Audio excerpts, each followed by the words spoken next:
Eh bien bonjour à toutes et à tous, j'espère que vous allez très très bien, pour ma part ça va très très bien. Aujourd'hui nous allons donc parler d'une trilogie. Alors je sais pas trop si elle a fonctionné ou pas, mais c'est vrai qu'aujourd'hui on n'en parle plus vraiment. La nuit au musée, donc un film avec Ben Stiller, Robbie Williams, je pense que vous connaissez un petit peu. Je vais pas vous dire tous les prénoms, il y en a beaucoup trop. Je vais vous donner en tout cas mon avis, ce que j'ai pensé de cette trilogie. Donc c'est parti, et puis vous me direz dans les commentaires ci-dessous ce que vous pensez de cette trilogie. Très bonne vidéo à tous.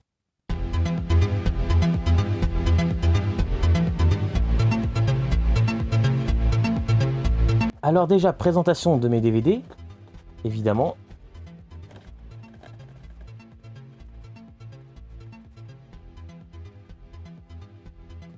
Je pense que vous voyez, j'ai la trilogie La Nuit Musée. Donc le premier, le deuxième et le troisième.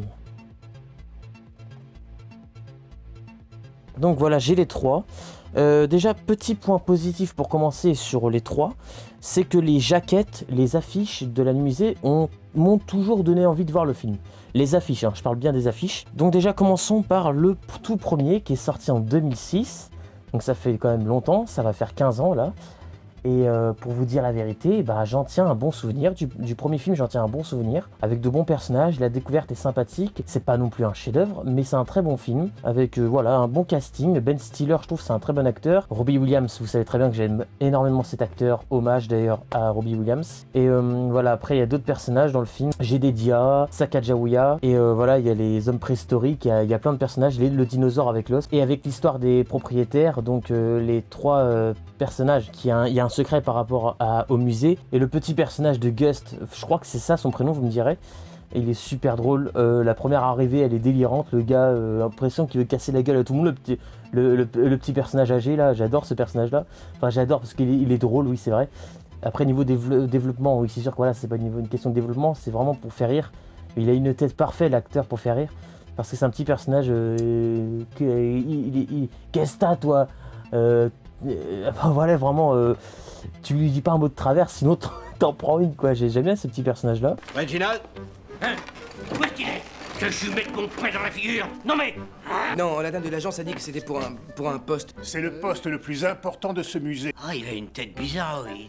Et voilà, il y a des bons personnages. Il y a des moments drôles, comme évidemment la scène connue où Ben Stiller et le petit capucin Dexter, ils se donnent des baffes les deux là, ça c'est vraiment super drôle. Avec Theodore Roosevelt, donc le 26e président des États-Unis, joué par Robbie Williams. Et voilà, il y a de très bonnes idées. J'aime bien l'histoire avec Ben Stiller qui se fait virer de ses travaux et du coup il va être engagé pour travailler dans un musée. Et voilà, c'est l'histoire donc avec la tablette, vous connaissez je pense, qui prend vie chaque nuit, la tablette d'Akmenra.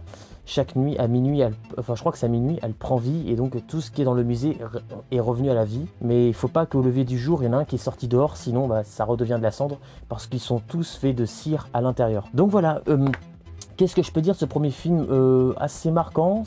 Je lui donnerais la note de 15 sur 20. Je vais pas lui mettre plus non plus, c'est pas un chef-d'œuvre, mais c'est un très bon petit film qu'il faut découvrir au moins une fois dans sa vie, avec un bon casting et une bonne découverte, c'était très sympa. Donc voilà, le premier, j'ai pas grand chose à dire, il est très bon. Maintenant, parlons du deuxième, donc la Nuit Musée numéro 2. Et bah écoutez, moi j'ai beaucoup aimé. Le jour où je l'ai vu, j'arrêtais pas de le revoir à chaque fois, parce que j'ai adoré surtout la bataille finale. Peut-être qu'il y a plus d'humour, il force un peu plus sur l'humour. Des fois il y a de l'humour qui marche et des fois d'autres moyens. Est-ce qu'il est au même niveau que le premier? Bah moi oui, j'ai tendance à dire oui.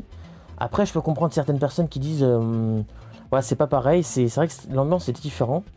Il y a de nouveaux personnages. Abraham Lincoln en statue, il y a un calamar, je sais plus c'est quoi son nom, mais joué par Amy Adams, donc la très belle Amy Adams, l'actrice. Et de nouveaux personnages, Akmenra, je crois. Souverain d'Égypte, il le dit. Il y a Alain Chabat et John Beantom, j'arrive pas à dire son nom, il est super compliqué. Bah, c'est l'acteur qui joue Shane dans les 2 premières saisons de Walking Dead. Ivan le Terrible, je sais plus c'est quoi l'acteur, mais voilà, il y a plusieurs personnages. Ouais, c'est quand même un bon casting. Le deuxième, il est vraiment bien chargé, le casting, avec de bonnes idées. Et la bataille finale, bah, elle est très bien. J'aime bien Ben Stiller quand il se bat avec Akmenra, je crois que c'est ça son nom, avec la lampe torche et tout. Vous vous en rappelez la scène avant de le renvoyer dans le royaume des morts. Et il y a une histoire d'amour avec Amy Adams et Ben Stiller. Et voilà, il y a peut-être un peu plus d'humour, mais ça m'a pas dérangé. L'histoire, j'étais pris dedans et j'ai beaucoup aimé le deuxième film qui me marque énormément et même autant que le premier. Donc entre le 1 et le 2, je dis égalité. Voilà, le 2 c'est aussi 15 sur 20. Maintenant, on va parler du troisième film qui est le dernier de la trilogie. Et j'ai un petit peu plus de mal avec le troisième. Alors c'est un bon film, ça va, il est correct. Mais l'humour par contre, un peu trop forcé là. Enfin je veux dire, ça s'approche de l'humour un peu, voilà, pipi caca. Voilà, vous voyez ce que je veux dire. C'est bof des fois. Hein. Je veux dire, par exemple, il y a deux personnages, ok, ils sont drôles, mais là, ils servent vraiment à rien. Enfin voilà, je sais pas, par exemple, l'homme préhistorique. Donc le sosie de Ben Stiller, ouais, il est là pour faire de l'humour. Et puis la gardienne de Londres, la fille, vous voyez de qui je parle, ouais, enfin avec son marteau quoi, enfin je veux dire, elle est là pour faire rire aussi. Et puis leur histoire d'amour avec... c'est un peu abusé je trouve avec l'homme préhistorique, joué par Ben Stiller aussi, il y a deux Ben Stiller, voilà. Ouais, je trouvais ça abusé, ouais, c'était pas très drôle, surtout à la fin quand il la porte et tout, ouais, c'est un peu trop quoi. Voilà, ils ont assumé, ils ont fait ça, mais bon, moi j'ai pas trouvé ça très drôle. Il y a la surprise, il y a Hugh Jackman qui fait une apparition avec un peu de l'humour, à un moment donné il fait son Wolverine, alors qu'il faut pas oublier quand même qu'on est quand même dans la New Musée, mais bon, c'est pas grave, c'est Hugh Jackman, on lui pardonne.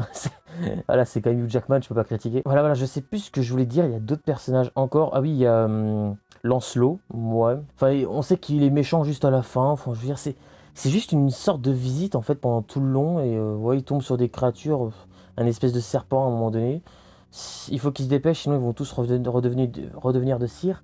Et dans le film, on sentait que Robbie Williams, comment dire, je trouvais qu'il était fatigué dans le troisième film. Parce que voilà, vous savez que le film, La Nuit Musée 3, il est sorti la même année où Robbie Williams nous a quittés, l'acteur. Et donc, je sais pas, peut-être ils ont eu le temps de tourner toutes les scènes, mais ça sentait, je trouvais qu'il était fatigué. Et voilà, en tout cas, ça nous fait vraiment plaisir de l'avoir vu une dernière fois. C'est donc le dernier film, je pense, qu'il a tourné, c'est sûr et certain, c'est La Nuit Musée 3. Et voilà, Robin Williams, dans le 1 et le 3, on le voit beaucoup. Dans le deuxième, on ne le voyait pas beaucoup, on le voyait juste au début et à la fin. À part à un moment donné, vers la moitié, on voyait une statue de cire, je crois, où on voyait juste la tête et un petit peu le voilà.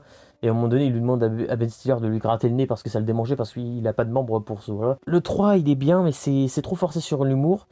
À un moment donné, on parle de Facebook et tout, je crois. Ouais, c'était un peu forcé le troisième. La fin est sympathique. On voit l'évolution de Ben Stiller, donc le personnage de Larry. Il s'appelle Larry. Il y a un peu d'émotion dans le 3, mais c'est vraiment celui que je mettrai en dernier. Et pour la note, bah, je mettrais honnêtement 12 sur 20.